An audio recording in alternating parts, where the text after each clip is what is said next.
system that trades real money, one of the things you'd really like to know is that you have a safety net. When I go push something to production, I want to know it actually works. You have a lot of fear, especially if you're like us and traded your own money. We didn't have a bunch of clients that we traded for. We were not a hedge fund or something like that. We actually traded out of our own inventory account. It was our money as a company. By the way, if you start looking at people that are doing algorithmic trading, the best ones will not take other people's money to trade with because they do really well.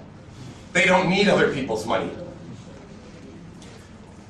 Oops. The next thing that we needed was an audit log. How many of you have an audit log of some type in your system? Maybe you have triggers that write to another table. Maybe you write files out. How many of you have one? Now, keep your hands up if you can prove that it's correct.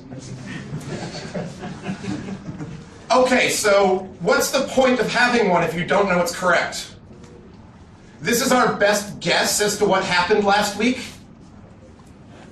What good is this?